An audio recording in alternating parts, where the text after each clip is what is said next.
A year ago this week, South Africa woke up to shocking scenes of widespread destruction and looting in parts of KwaZulu-Natal and Gauteng. Many claim the unfolding events were the work of instigators. Soon thereafter, the South African Human Rights Commission began its own probe into the violence and looting, which claimed the lives of more than 350 people. A year down the line, South Africans are yet to get the answers to what actually happened. Joining us now to share some of the insight that has been received on the side of the South African Human Rights Commission is the Acting Chief Operations Officer, Eric Mokonyama. Eric, good evening and thank you very much for your time and for joining us tonight.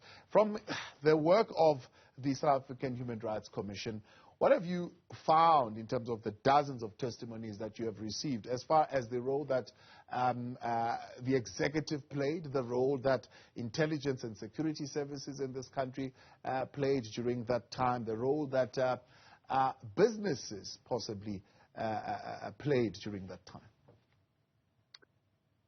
Good evening, Thabo. Thanks for the opportunity and thanks for giving the Commission an opportunity really to express its position in respect of the July unrest.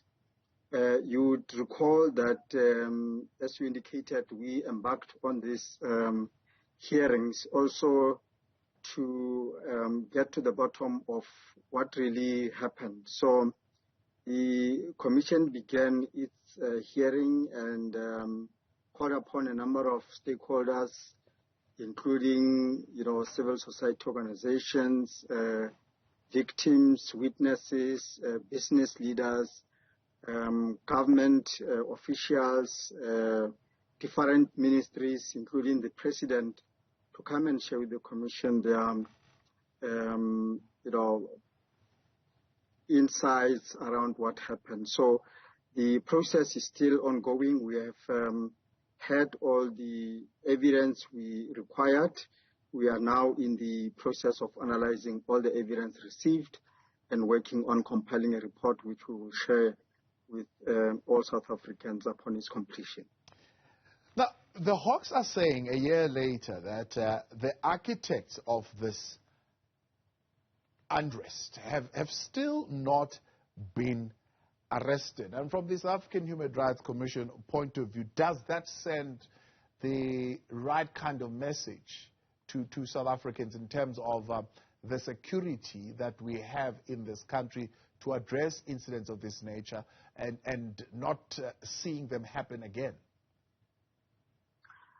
Obviously, ourselves as the Commission and the nation as a whole would expect that when this kind of occurrences happen in the country, all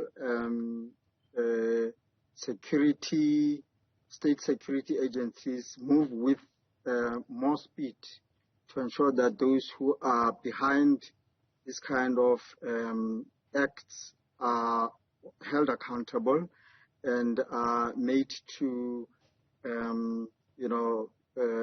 face the music for what they are found to have done.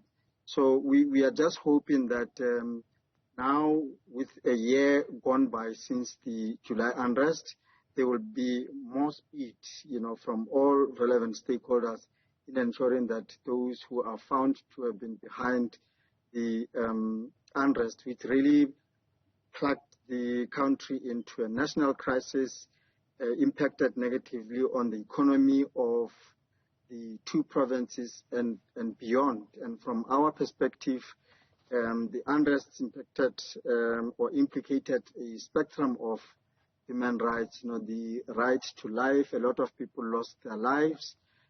People lost their property. People were subjected to, unimaginable levels of violence. So from where we're sitting, we are just hoping that all relevant stakeholders will now move with the required speed to make sure that this is brought to conclusion and measures are put in place to ensure that it does not happen again in our country.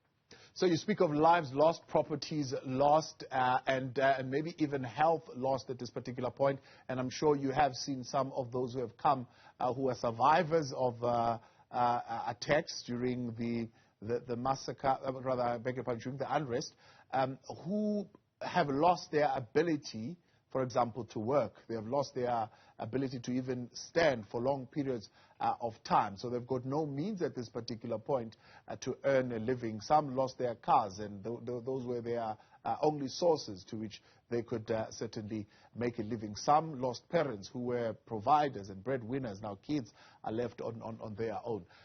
From the South African Human Rights Commission point of view, would you support a view that says government would need to pay some reparations for those people who suffered during that time? Look, Thabo, we are obviously looking at all facets and aspects of, what caused the unrest, the kind of evidence which has been presented to the Commission, the kind of responses we've received from state institutions, government departments and all that. And obviously, when the report is finalized, the findings will really assist in couching recommendations which will assist the country in terms of moving forward, but more importantly in ensuring that we do not get subjected to this kind of situation. I mean, what wasn't the whole impact of the unrest was the fact that the unrest happened in the middle of a COVID-19 lockdown, and we know that the levels of poverty, unemployment and inequality in the country are very high. So all these factors combined really made the impact of the unrest even worse to the livelihoods of all South Africans. So what we're looking at is coming up with a report with recommendations which will make sure that we prevent this from happening going forward.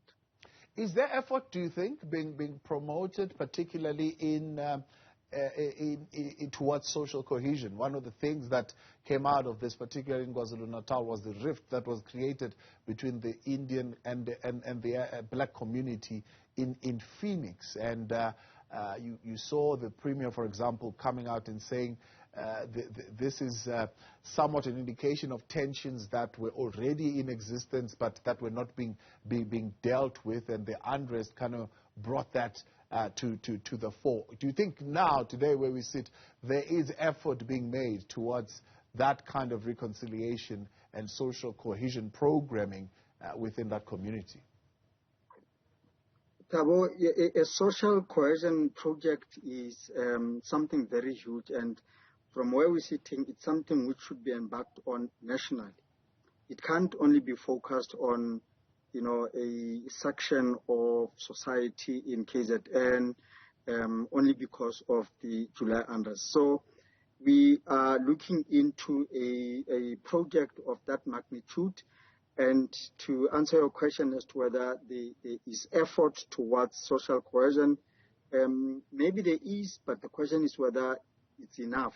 And we are looking into angles and avenues and opportunities to see if a social cohesion project cannot be embarked on nationally, so that we use that as a platform to put in place measures which will prevent the kind of social tensions which we have seen as a result of the July unrest. So this is something which needs to be embarked on countrywide and which needs to involve all sectors of society in the country. Eric, we appreciate your time, and thanks so much for coming on. Acting Chief Operations Officer Eric Mokonyama at the South African Human Rights Commission.